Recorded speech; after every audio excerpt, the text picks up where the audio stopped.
Why do they always choose to go way, way back? There's, I thought there was. Because you know, if you go like this, Yeah. yeah, we're still like all forward. Maybe more are coming. Maybe.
Good morning.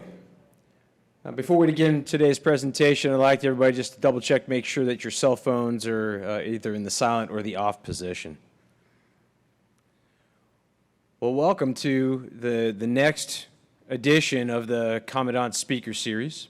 This is the third one we've had this year. And so what we have today for you is we have Brigadier General Tom Palenske, who's coming down from the Pentagon to speak to us. General Palenske is currently serving as the Director of Air Force Special Warfare up at the Pentagon. He is an MH-53 weapons officer with a Distinguished Flying Cross for Valor for his involvement in the search and rescue of a downed pilot during Iraqi freedom. He was a CV-22 squadron commander at Cannon. And most recently, he served as the wing commander at Hobart. Many of you have served with him, and you are very familiar with the tales of his lawn furniture during the various Hurricans over his tenure there. In his current assignment, General Palenske oversees 6 divisions, encompassing 6,500 special warfare airmen, commonly referred to as the battlefield airmen. They provide the policy, guidance, training readiness, human performance, acquisitions and sustainment, and total force integration for the entire Air Force Special Warfare enterprise. General Palenske started his military career in the United States Army, where he enlisted in 1986 and served as a UH-1 crewman before being selected for Rotary Wing School.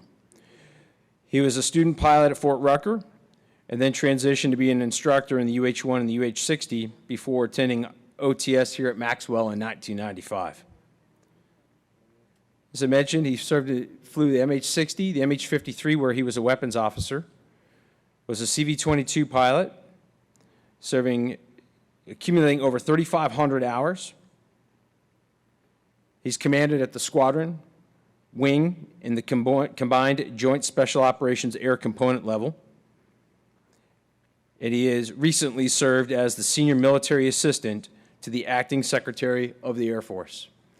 Without further ado, please join me in a round of applause welcoming General Palenske. Yeah. Thanks. Yeah, you're good. Sit down. I'm not that guy, but you're going to soon to find out. I'm coming down here too, by the way. All right. So Adam Miles brought me down here, and I was supposed to speak to you guys on, I'm taking this thing off too, on leading change. So that's what we're going to do. So you guys just got done with a course, right, where you're learning about leadership? True or false? Okay, I got a question for you then, Mr. Flight Suit Guy. Here you go. All right. How's leadership work? It's dynamic. Okay, I mean, how do you do it? How do you do leadership? How do you get on leadershiping? You lead by example. Okay, leading by example, that's good. I'll get you off the hot seat. So there's another way it can work, right? I'm a general and you're a major, so I can make you do stuff. Yes, sir. True or false? True. As long as it's legal. But it's not a great way to do it, right? Let me ask, which is Brent, right? Foster?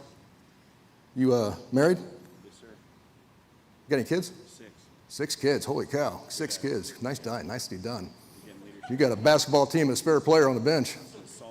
Yeah, that's good. So let me ask you this, you trust me? We'll see. Yeah, for the most part. Now, you don't even know me, right?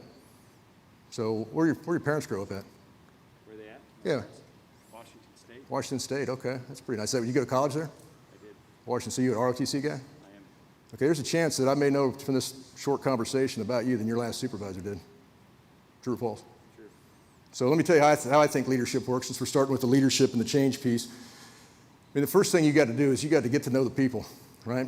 Because until you garner their trust, then you're in charge of them, but you're not leading them, right? That's why the Air Force usually only gives you about 6 or 8 people to supervise at any given level. That's about the number of relationships you can manage. So once you have a relationship based on trust and you work on that, the next thing you can do is, let me ask you this, since you don't really know me, is there a chance that I could change your perception of the way the world works right now? Yeah. No, not really. I mean, I can go blah, blah, blah, and you'd be like, General Palenske, I don't know that guy. Don't Unless trust you him. say something that strikes me, and maybe I'll dig into it a little Okay, more. all right, give me that back. You're wearing me out. All right, so my leadership style, what I like to strive towards is, hey, build a relationship based on trust with your subordinates. And at that point, then there's a chance you can shift their perception of the way the world runs, right? And if you can shift their perception of the way the world works, then you may be able to align it with your goals, vision, mission, and priorities, right? And at that point, you don't got to tell them what to do. You just got to get out of their way. Make sense? So that's the leadership part. So what's the change part? I mean, the real question, I guess, is this: you're an old guy. So when I was a wing commander, we had a change of administrations in AFSOC, right? And the new AFSOC commander came in, and he came up with a whole new set of vision, mission, and priorities, right? The things he wanted to take to the organization. So when you're a wing commander and your boss comes up with a whole new set of wing, vision, priorities, all that sort of thing, what do?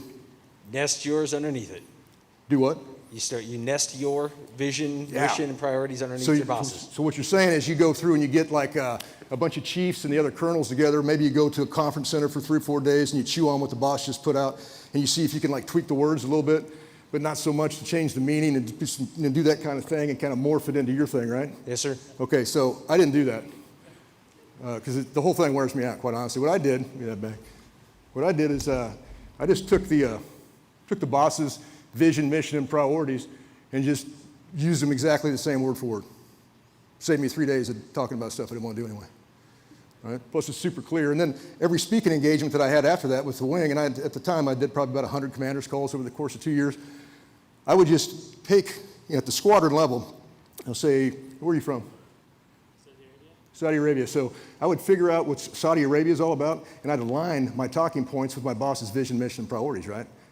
So you could push that stuff down the process. So as a leader in the Air Force or anywhere else, your primary goal is to take your guidance that you're getting from your boss and push it as far down in the formation as you possibly can. Does that make sense?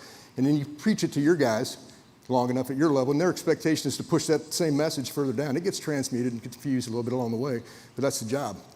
So the next thing is, if I just stole that vision from my boss, what am I going to do?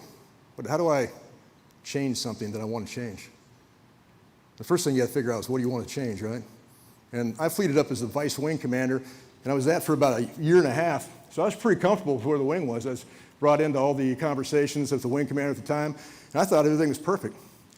So I didn't really have a whole lot to change. Oh, you want to hear a story? All right, so get this. So about the time that I took over from the wing command, I got called in with all the wing commanders in the Air Force to the Wing Commanders Conference. And I'm like, sweet, this is going to be awesome. A little bit worried because I'm not sure it's like wing commander material, quite honestly. And then I got there and I'm like, yeah, I'm fine. Unless I met the rest of them.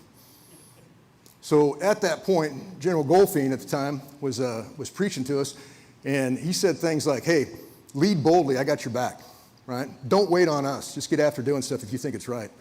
And I thought to myself, all right, I'll take you up on it, General Goldfein. I was thinking about it on the flight back, flying back, and wondering what I'm going to do with this newfound empowerment. And I get called right after I got off the airplane, and my FSS commander, so the guy that does all the support stuff on base, calls me up and he goes, hey, sir, you're going to get some blowback on this because we just increased the rate in the youth center, you're probably familiar with the youth center, right, by 25% and didn't tell anybody. I'm like, well, that seems kind of crazy. Why'd you do that? He goes, well, there's an AFI that says if you're going to run a youth center, then you got to make 6% profit. So in order to make that 6% profit, we had to jack up the rates. And I said, well, how much profit are you making? He goes, about 3%. So you're going to jack up the rates on the airmen in order to make up the 3%. Why? So if it's in the AFI, we got to do it. I'm like, well, I'm not doing that. Turn it back. Tell everybody that you made a mistake and you're giving them all their money back and it's going to be the way it was. And come to find out, it was in the AFI, but nobody could enforce it but me, right? So it got me thinking. And so you guys remember when General Goldfein came out with all those things, the extra duties that we weren't going to do anymore? Remember that a while back? So you want to hear a story about something like that? Okay, so get this. I was a squadron commander, right, which many of you guys are to go be now, and gals. And the group commander came down and goes, hey, we hear you guys don't like doing CBTs. So why don't you get with the guys and give us a list of all the CBTs you think are stupid you don't want to do? I'm like, all right, I'll take you up on that. So it's 2011, I guess, no, 2009. And we came up with a big list of CBTs we didn't want to do anymore. And guess what? Turn that in to the group commander. What do you think happened? Here's Keep my doing list. them. Told you to keep doing them. We got 2 more that year, in addition to the ones we didn't want to do, right? So next year rolls around, same task comes down. It says, give me a list of all the CBTs you don't want to do anymore. I'm like, all right, you fooled me once, but I'll do another roll at it. Got all the guys together, the gals together, came up with their list, turned it back in. What do you think happened? Say nothing. You got it. Nothing happened. Nailed it. So 3rd year in a row, they come around and say, hey, give me a list of CBTs, blah, blah, blah, blah. Hey, happy birthday, by the way. And this time, I said, just dust off the old list. They're not going to do anything with it anyway. I've lost the trust in those people, right? And that leads me to the next phase. So General Goldfein comes out with his big list of things we don't want to do anymore. And I'm like, well, let's see if we can help them out. So we got a bunch of people together, and they came up with another 70 things that are in the AFI that the formation at first out didn't want to do anymore. So I took the briefing, right? I already knew what I was going to do. They briefed it up, took about 2 hours. I said, yep, approved. Let's just not do all of them right now.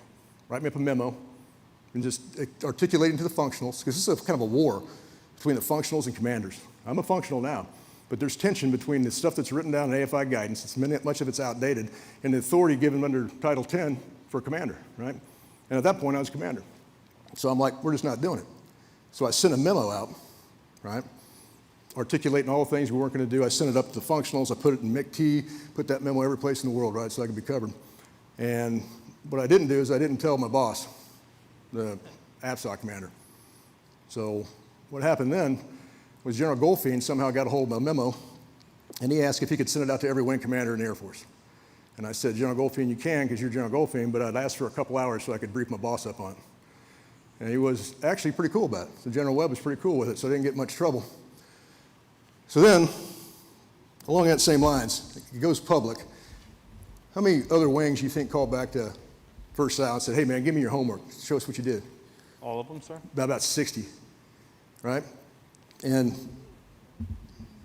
after taking 60 phone calls on this thing, I came to the realization that we can give you our homework on this, but it doesn't matter, because what we stop doing is not the point.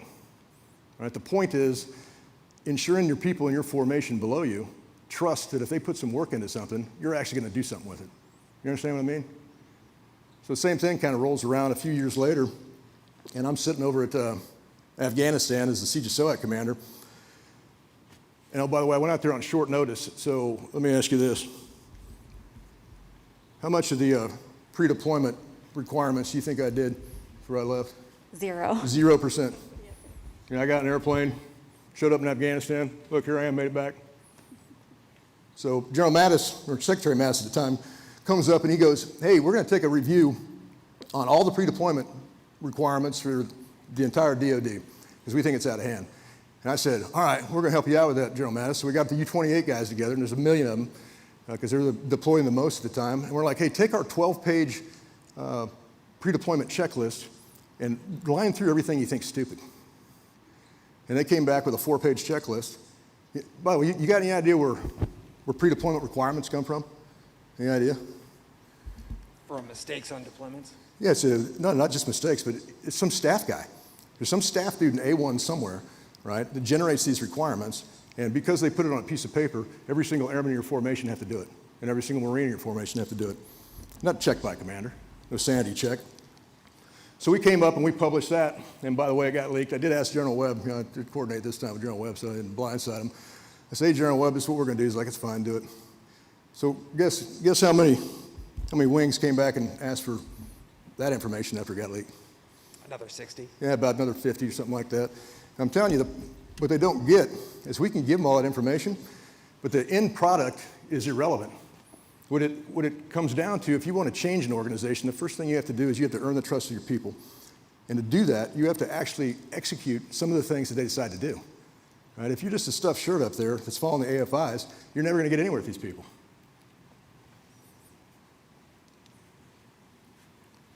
Refer to so I was going to say run the slides, but they cut the curtain on me. So here's my preparation for this course. So just a tip, if you get asked to go do something like a speaking engagement, don't bring any slides. Do you guys like slides? Yeah, they wear me out too. All right. All right, we're doing pretty good. All right, so you guys want to hear another story? Okay, so now I'm a captain in Iraq, and I'm the aide de camp to the deputy commander of CENTCOM, right? 3-star general, Lance Smith. And we're in an up-armored, it's a regular Range Rover, and we're driving through the middle of Iraq to go take this briefing. And we show up, driving like 90 miles an hour through the hinterlands of Iraq, pull up to this secured compound, jump out, we take this briefing. This briefing is on a IED destruction machine. At the time, we were losing a lot of soldiers to IEDs. And what it amounted to was it was a generator on wheels, right? That had an arm stick out of it, and that little probe that shot down and just shot electricity into the ground, detonating IEDs in front of the convoy. Makes sense, right? So I'm watching, it goes about 5 miles an hour, max speed, cruising down there. So I get done with that briefing with General Smith, and General Smith looks at Captain Palenske and goes, hey, Tom, what'd you think of that? And I said, that was quite possibly the stupidest thing I've ever seen in my entire life, General Smith. I didn't realize it was a trap, a question. But he goes, well, why do you think that there, Mr. Captain Palenske, with your Friends University degree in Human Resources Management? He goes, why do you think that's so stupid? I'm like, well, we're going to drive this. So we drove here at 100 miles an hour, General Smith.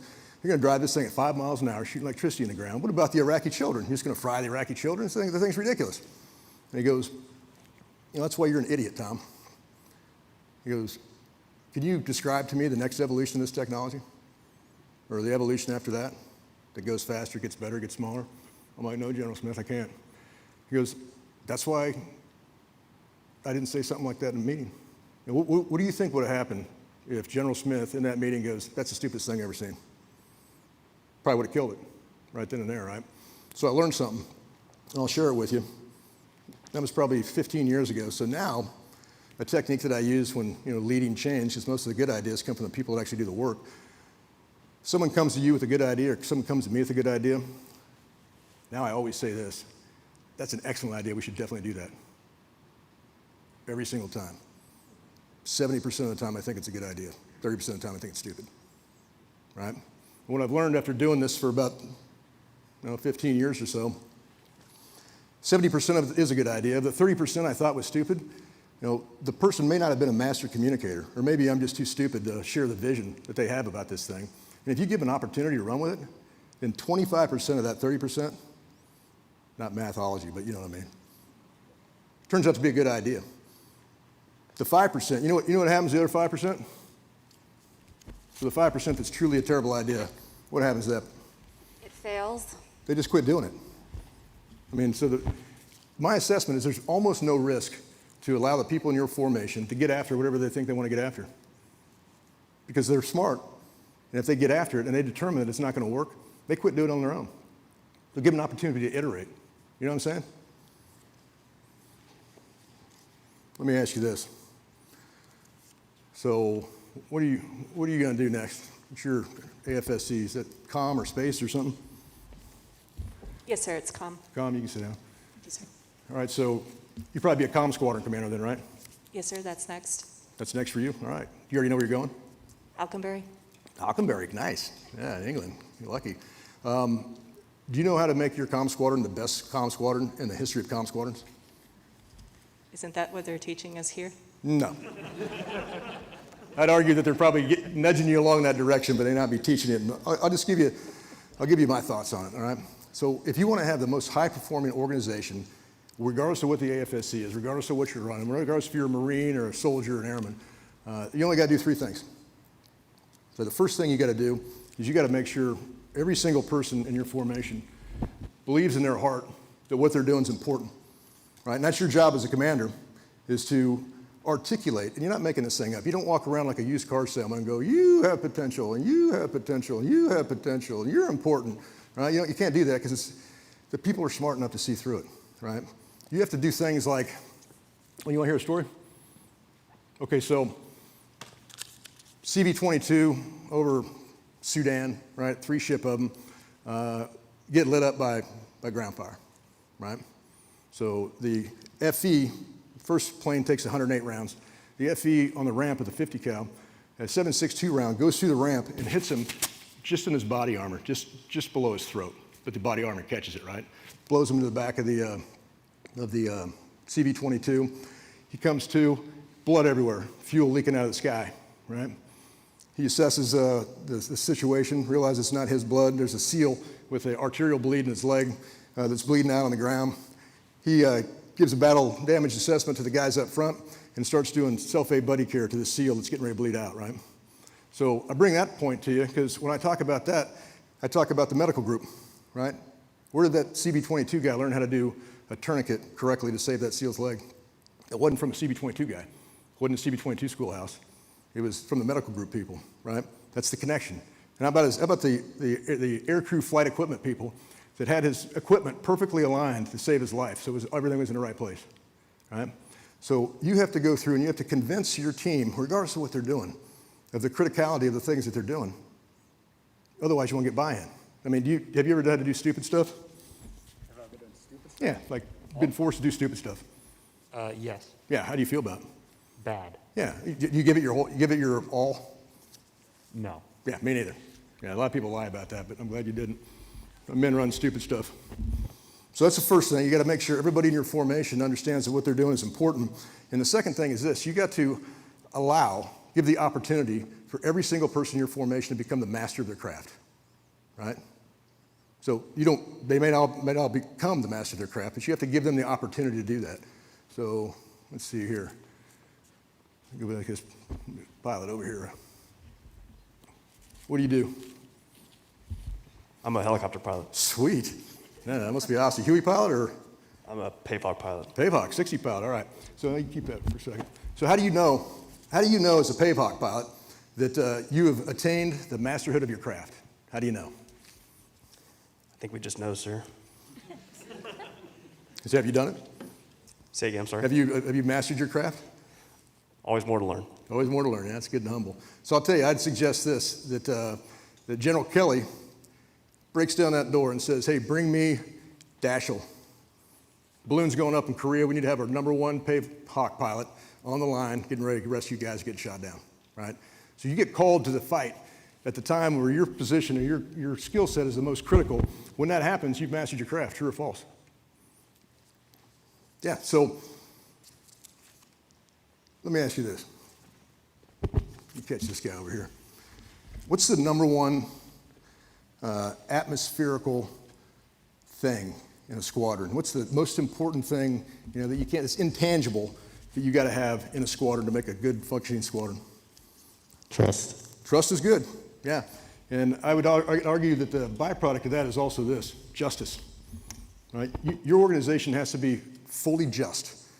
So let me give you an example. So you're announcing the quarterly award winners for the first SAL, right? First guy comes up, it's named Kowalski. Next guy comes up, Janikowski, right? Nothing but Polish guys all day long, because Palenske loves him some Polish people, right? How do you think that goes over? Yeah, not well at all, right? So you have to set up an environment that when your team crosses the threshold of that squadron, they have come into a complete just environment where everybody's got a fair shake, right? If you don't do that, you're never going to get a fully high-performing organization because you're going to lose people along the way. They got to believe it. You got to do it by proving it to them over and over again, right? I'm going to tell you right now, there's a lot of chaos going on out there outside the gates of the base here. But I tell you this, for the most part, actually for 100% of the part, I don't care what color you are, right? I don't care who you choose to love. I don't care what gender you are, what religion you are. Don't matter. Don't matter to me at all, right? Because we got to build the best fighting force with the best people with all that other crap thrown to the side. So you got to have a just environment, right? The last one's this. Don't micromanage people, right? You like being micromanaged? No. You ever had it happen to you? Yes. It's really annoying, isn't it? Yes. Yeah, so let the people go. Let the people go out there and get after the things in your formation, and they will amaze you with their ability to do things that you never thought about, right? So let me ask you, Secretary of the Air Force, Secretary Wilson, and General Goldfein used to always say, hey, go out there and get after it. Don't wait on us. You know why? You know why I said don't wait on them? Because they have absolutely no idea what's going on. So they mentioned I was the Undersecretary's military assistant. I was also General Goldfein's exec for his last 5 months in the Air Force. And what I realized, and it's not just General Goldfein's challenge either, it's everybody's challenge at every level, is that the senior leadership inside the Air Force have absolutely no idea what's going on with the rank and file, the people doing all the work in the Air Force. And what I realized also as a wing commander, I had no clue. I mean, I get out as much as you can, but you don't understand the nuances and the challenges that the people are up against on their day-to-day. So the best you can do is give them an environment which they can raise that to your level, and you can help solve those problems.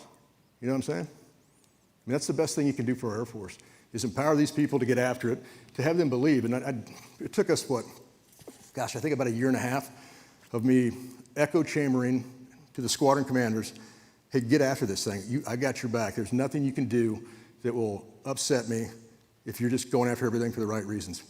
It took them 1.5 years to actually internalize it and start getting after it. That's about how long it takes. So you know how long does it take when you become a squadron commander for your squadron to start morphing into your personality? What do you think? Probably 9 months. Now it's about 8 weeks. Yeah, from what I've seen. 8 weeks, your squadron will start to emulate your personality, right? For a group, what do you think? About 10. 10 weeks. Okay. Yeah, and then for a wing, it takes about 12 weeks for something that large, a formation of 5,000 or 6,000 people to start adopting your personality. And I bring this up because if you're a squadron commander out there and you're getting the sense that there's something not quite right in your squadron, right? After the first 8 weeks or so, the first place you should look is in the mirror. Right? You have to know that your organization is adapting to take on your personality, and if there's some character flaws inside your inner self that is adversely affecting that squadron, then you as a leader got to change yourself. So it's interesting, but from 34 years of observation, that's what I think. Let's see what else we got. All right. So here's another piece to it that I'll share with you. This is the same thing I told the guys in the wing. So I don't know you guys personally, other than a couple of you, but I know what you are and I know who you are. So I know you're the 1% of Americans that have volunteered to defend the other 99. I know for the most part you're apolitical. You do the right thing for the right reasons. You work hard. You take care of your people. So for that, I can tell you this. I freaking love you guys. Like literally love you guys for the people you are, even if I don't know you. And there's absolutely nothing that I would not do to help you guys be successful in your endeavors, right? And when you adopt that attitude for a formation you're in charge of, the payback is immense. They don't really care how much you know about stuff, about CV-22 flying or whatever else, but they do care about how much you care about them. So if you don't have that empathy, if you don't have that spark inside your heart that allows you to truly, nearly fall in love with your people in a proper and plutonic way, then you're probably in the wrong line of work, because that's what it takes. I mean, these people sacrifice a great deal, just like you've sacrificed, and the nation demands a great deal of them. And as you're metering out discipline, and which I had to do on several occasions as a wing commander, you got to do it with kind of a broken heart. That these people messed up in such a way that they have to be disciplined in order to maintain the order and discipline of the formation. So keep that in the back of your mind. So I'll pause there for a minute. So see if you guys got any questions. So in addition to what they read, which I don't even recognize that guy, he sounds awesome. My most recent jobs were the Undersecretary's MA inside the glass doors, the Acting Secretary's MA, and the Chief's exec. So I got some pretty fresh information about what's going on inside the Air Force, in addition to running this other job that I got for special warfare. So you guys got any questions you want to talk about? I don't want to take up all the time with me ranting. I like to go about halfway and then see if you guys got something you want to peel back on. Yeah, bro, I'll come to you with my COVID microphone. As long as we can all share it together. Yeah. You talk, I'm going to get a drink of water. Yes, sir. So you said it took about 1.5 years for your squadron commanders to get on board with understanding the fact that, hey, you've empowered them. They can take risks. They can do their own thing. Do you have anything? Was there any kind of switch that you had to flip to get them on board after 1.5 years, or was it just saying the same thing for 1.5 years? So, and this is the thing, you're going to get tired of doing it when you're in charge, like at a wing or something like that. Thank you, sir. Thank you. It's easier to change your audience than it is to change your message. So once you figure out a message, and you can refine it so that it's delivered better and better and better each time, but you can only change so much, 3 or 4 things maybe. You want to get after me, I want to get after stopping doing stupid stuff and wearing people out because I didn't like doing it myself. I'm also pretty lazy, so I'll give you that too. So I would say that the impediment that you have to break through in order to get the people to believe you comes down to this. It's a culture of learned helplessness. So you want to hear a story? So when I was at E1 in the Army, I thought I was pretty smart, 18 years old, freshly graduated from Topeka West High School, go Chargers. So I'm sitting there, and they put down a big stack of paperwork for you to do your admin. I'm in a room about like this with 1 billion Army guys in it, right? And I was like, okay, it's name, I got that one, Palenske, right?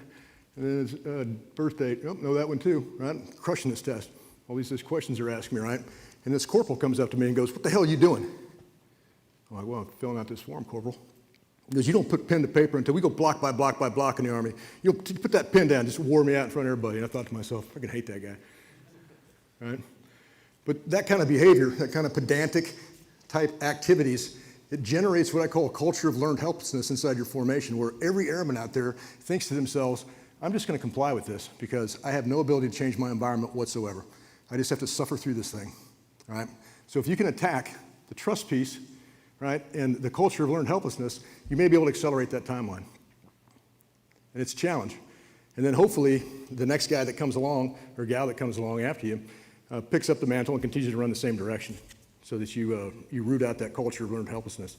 Because it's probably the biggest impediment, that and the palm cycle in Congress, in many instances, in changing our Air Force. Right? It's the perception of the people in their hearts that just don't believe it. And you can't convince them. And the only way you can get them there is you got to give them win after win after win. You got to be the colonel. And I was a 34-year colonel. So don't let this useful veneer fool you. I thought to myself, what are they going to do to me? I'm a 3rd, 4-year colonel. I'll do what I want. If they want to fire me, fine, right?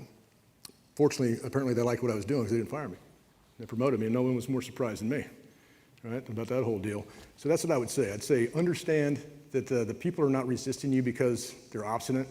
Understand that they've been pounded into a culture of learned helplessness that it's your job to try to break them out of.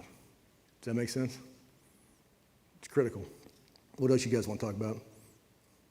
Oh, all right, coming to you. Get my exercise in.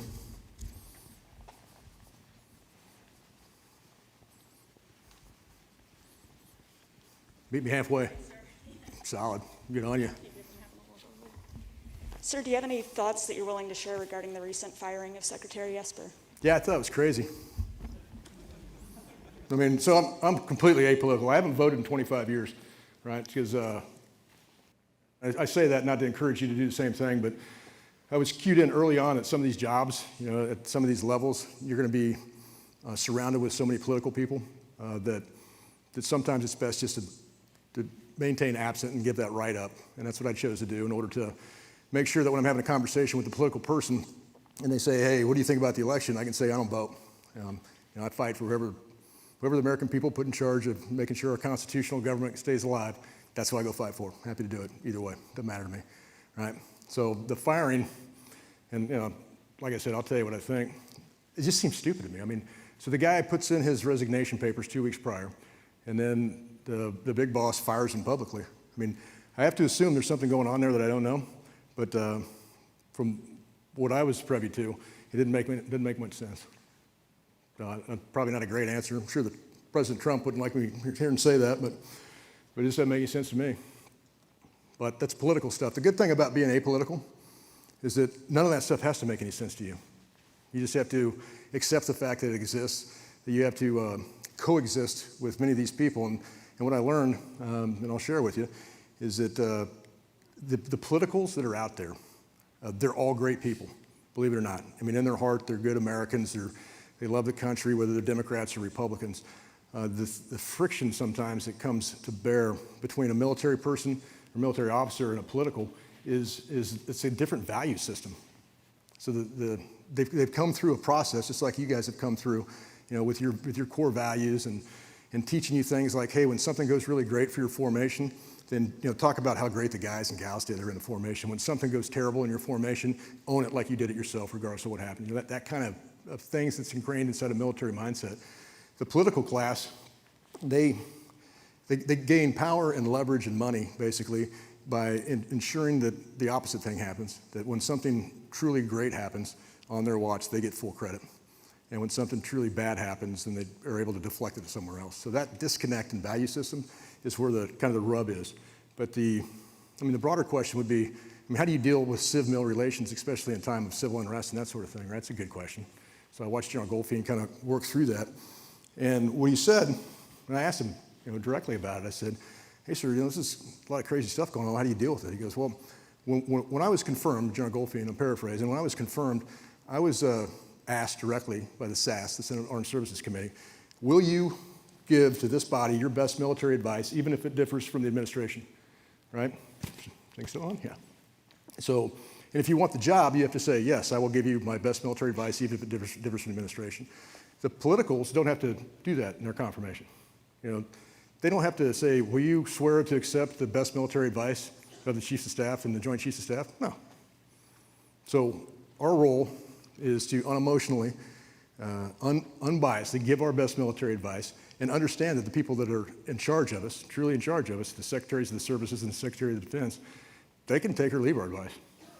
It's on them. It's their risk to assume. So you just don't get too wrapped up in it. You just got to realize that's the world you're playing in.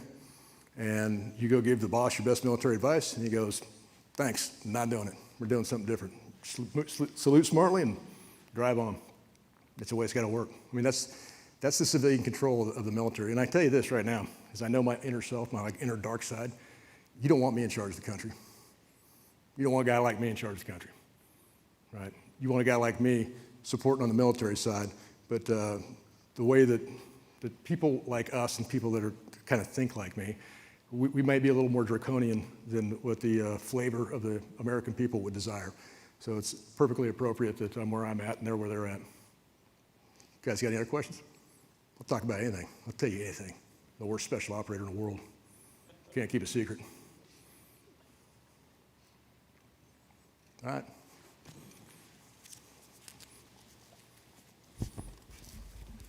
Beat me halfway. Appreciate you, bro. Sir, so you spoke earlier about taking wing commander's guidance and running with it. Yeah. Regardless of not having those little powwow sessions with your team to decide how to create your own vision within. What if there comes a time where you adamantly disagree with something that's being said or the direction that's Good being question. moved forward? All right, so I got a technique for that. Got a technique for everything. So the question, paraphrased, if I get it right, give me a nod if I'm wrong, or your superior says to do something, you disagree with it. Okay, so here's what I do, and I did it several times. I was actually telling the guys in the back about this. The technique I do is called repeat once, push back twice, and comply. All right, so a senior officer, now a 4-star, when I was doing special activities in CENTCOM, which is like, having people beat up in stairwells and things like that, that kind of activity. He came to me and goes, hey, Tom, what I need you to do is I need you to build me a plan using black magic and smoke to destroy the Sudanese Air Force. Kind of seemed crazy to me, right? So what I said is, hey, General, fill in the blank. What I heard you say is that you want me to develop a plan that destroys the Sudanese Air Force using nothing but black magic and smoke. And about 80% of the time, if your boss is telling you something that's crazy, you repeating it back to them as clearly as you possibly can with no emotion whatsoever, just to clarify that you understand what he's saying, is enough to have them change their mind, just hearing it out loud. But if they don't, you owe them, as a loyal subordinate, you owe them 2 pushbacks, right?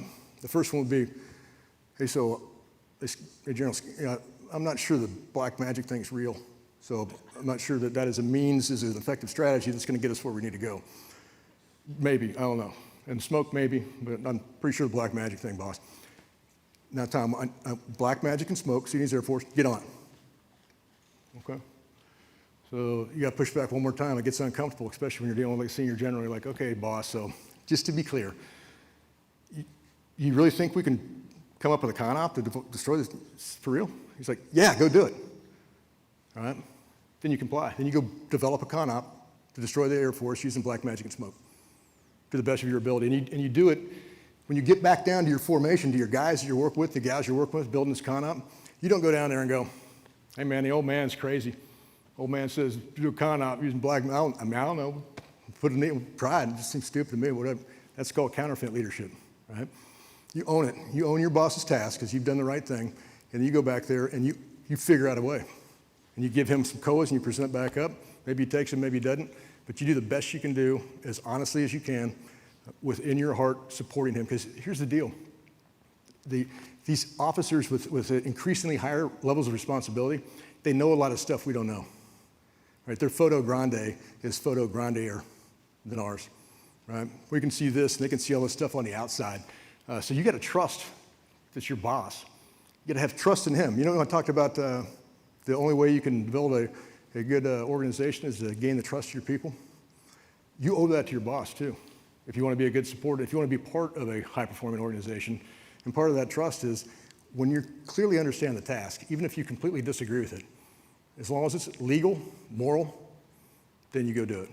If it crosses one of those lines, then go see a lawyer. Right? Does that answer your question? Yeah. What else you guys want to talk about? Yes, ma'am. Sir, in light of your comment that it takes a unit 8 weeks to reflect your personality. First squadron about, yeah. Yes, sir. What do you think about the advice to not change anything for 90 days? And so it's interesting you say that too, because I think that's probably a good goal. But I changed a bunch of stuff. When I took over the wing, I'm like, hey man, I think the thing's running great. I think Colonel Farrell, General Farrell at the time, did a magnificent job, and I was super helpful because I was his number 2. So everything I was in agreement with. I didn't think we had to change anything. And I told the chief of staff, I'm like, I think the thing's running great. I'm not going to do anything other than just keep doing what I'm doing. But then when you become in charge, you wind up changing things anyway. I mean, even if it takes less than 90 days. I mean, I think it would be extremely disciplined officer to have a glaring thing that they want to change in their formation and last 90 days without attacking it, if it was really important to them. I don't think I got that kind of discipline, quite honestly. I mean, I'm kind of a helicopter pilot, right? So I've spent a life making bad decisions, right? But then immediately correcting them, right? True or false? Let's say you fly a helicopter, you go, nah, that's not working, I'm doing this over here now. And it runs the risk of taking your organization and kind of flailing them some. But at the end of the day, you are who you are. So people come to me for an idea decision. I say, that's a great idea. We should definitely do that. Go get on it right now. And they go get on it, and then they just let it work itself out. So empower the people. Don't be afraid to change stuff. Even if you think that everything's running perfectly, it can always be a little bit better. You don't have to wait till something's broke to fix it. You know, just continually make things better. But I don't know. I think I've heard, I know I've heard the 90-day thing before. Probably didn't apply to me because I spent the last 18 months inside the formation, so I've had a pretty good feel of what's going on. And I think if I take over command again, I think there's a 0% chance I'll be able to wait 90 days before I get after it. Sorry. I mean, and that's another thing, is what people often say for young officers like you guys, say what got you here won't get you there. It's a lie. What got you where you are, being who you are, is the same thing that's going to get you to the next place you need to be. I mean, you're going to evolve. Your thinking's going to evolve. And I kind of explained it to my son, who's a helicopter pilot in the Air Force, by the way. But when you're a captain, you look through your lens. It's like a square lens about yay big. And then by the time you make major or lieutenant colonel, the thing kind of pops out. You can see all the stuff you could see from your perspective before. And you can see this border of new stuff that is now revealed to you, right? And the goal, I mean, the life goal, I think, for a solid officer is to make as many of those breakouts as you can, right? So that your photo grande is as big as it can be. But recognizing the fact that the people in your formation, they only get a portion of the picture you see. And you can't hold them against them for not having all the answers. Does that make sense? But your goal should be, and one of the techniques I use is every night before I go to bed, I do a debrief. You do that? Like I debrief my day in my head. And I do things like, man, this interaction that I had right here, even though I was well-intended, probably was not received in the way that I intended to do it. And just thinking through it, you're able to make those self-corrections in order to be a better version of yourself. You know what I mean? So, and I suck. I'm terrible. I mean, I'm like the worst human being in the history of human beings. But I'm trying to get better. And I realize the shortfalls I got. I mean, I've been told I'm not like a regular Air Force officer, whatever that means, because those guys seem a little more refined and a lot smarter than me. But apparently I'm effective enough. So it's just who I am. So I'd recommend it. Embrace the thing that's got you where you are and keep doing it, right? While and continue to expand your photo grande. Yes, ma'am. Sir, one of Chief Brown's major initiatives is slashing bureaucracy, especially at the air staff levels. What's your take on that, and what suggestions do you have for slashing bureaucracy kind of at the different levels of the Air Force? Yeah, it's hard. So it's really difficult because the first desire of any bureaucracy is to survive, right? I mean, the bureaucracy itself is like a living animal, and to make an efficiency in it that threatens manpower and that sort of thing is like cutting a limb off an animal. Right, like a fully functioning limb that you're just going to cut off, right? So the machine itself resists that type of change.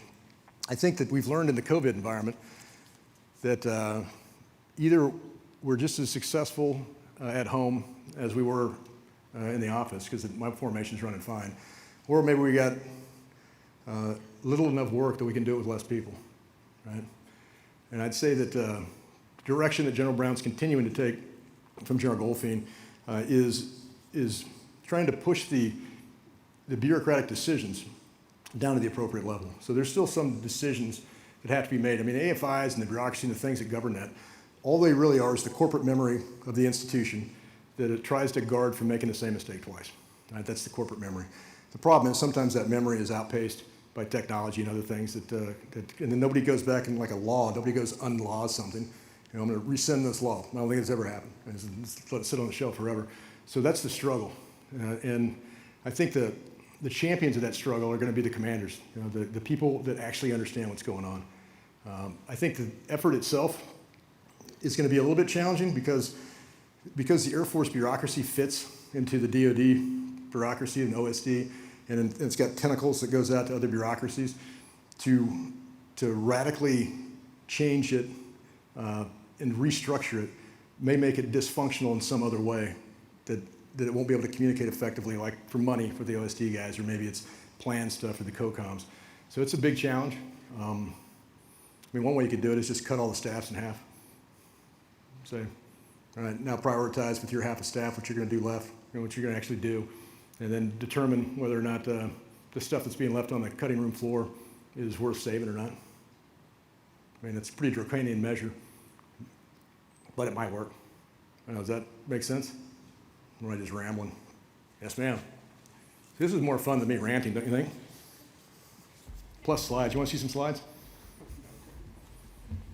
Sir, speaking of funds and funding, with the focus on mental health and resilience and the suicides we had in the Air Force, what are your thoughts about using some funds or having to divert funds to be able to embed mental health professionals in the squadrons or the wings? That's a good question. So we had a very robust mental health provider program. I'll go up here so you don't got to bring your next, at the first SAL. And one of the, when General Webb took over and he changed his vision, it was the 3 R's, and one of the R's was resiliency, right? It was the last of the R's.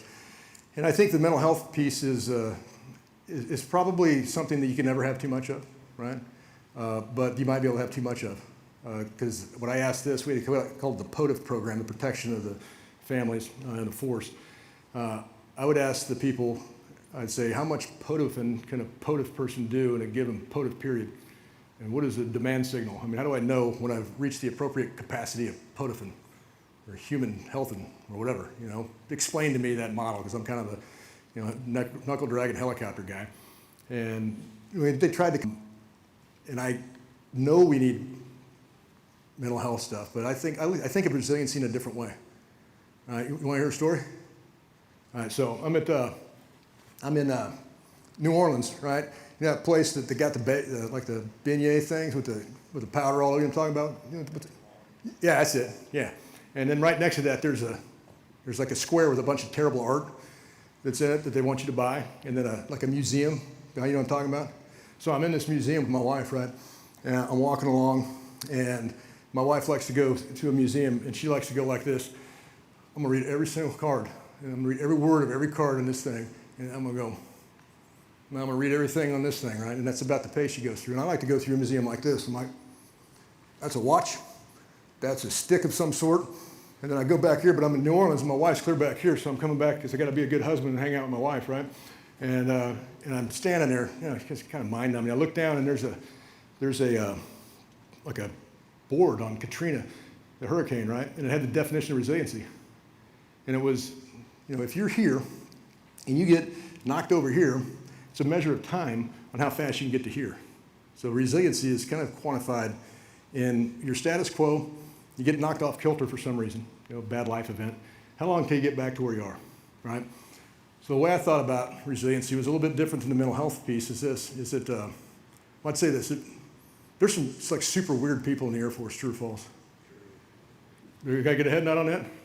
Everybody says yeah, and so you guys might be part of the problem.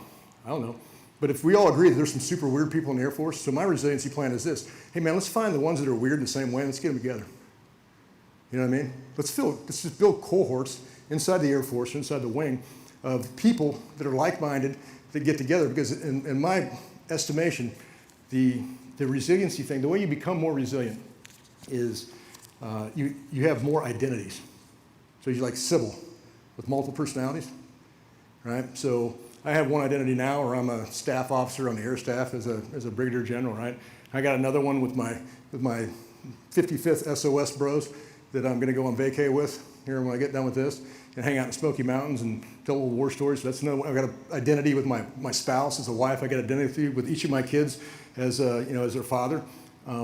My idea for resiliency is this: is that hey, as the Air Force, if I was going to invest in something, I would invest in opportunities to allow airmen to have multiple identities. You know, multiple things. Maybe you got a basketball league that you play on every Saturday, right? So that the theory is that if one thing goes wrong in your life, you know, say maybe your professional career, maybe you don't get promoted, right? And that thing's kind of, then the rest of these other identities that give you value and give you, make you feel good about yourself as a human being, that's what keeps you bolstered. So if I was going to work, and I don't know, you may be a mental health professional, but that's my theory, is that if I was going to work and invest in something, I'd invest in some infrastructure that doesn't increase the speed when you get here, when you get to come back. I want you to be over here. I want you to increase where you're at, so that when you have a life event that affects you in a negative way, you know, and it hits you, instead of moving from here to here, you just don't move. You're just like, yeah, that sucks, you know. I guess I'm gonna go be an airline pilot now or sell guns to people. I don't know. But the rest of my life is still solid. You know, my 6 kids, you know, they're fantastic. So does that help? I mean, the problem I got with the POTIF and the mental health and those sort of things, even the human performance optimization things that we're doing inside of special warfare, is there's never an indication of when you're done, you know, when you've had enough. There's no capacity line that you can say that if I get to this point, then I'm good and I can quit investing in it. So I'm concerned that, you know, where that line is and try to define it. If that makes sense. That's a pretty good rant. All right, got 7 minutes left. I only used 30 minutes myself. Anybody want to go? All right. Give 7 minutes back to the team. All right. I think that's it. I think we've culminated. So, hey, thanks for listening to me. I know it's kind of discombobulated because I did all my studying on this pink little thing right here. But hopefully you got the message, got what I was trying to transmit to you. But I look forward to seeing you guys succeed in the Air Force and in your country's Air Force.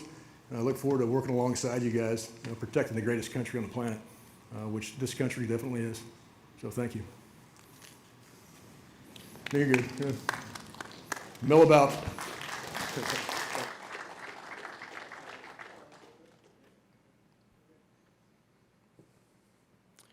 All right, Brigadier General Palenske, on behalf of the AY-21 ACSC class, thank you for your words of wisdom.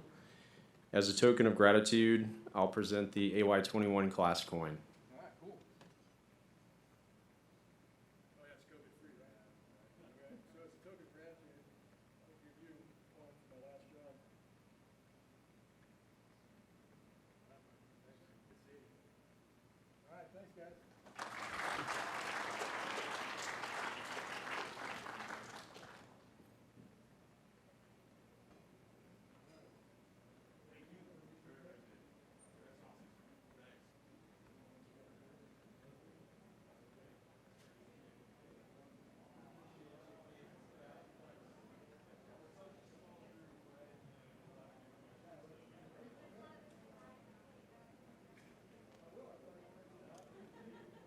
There you go.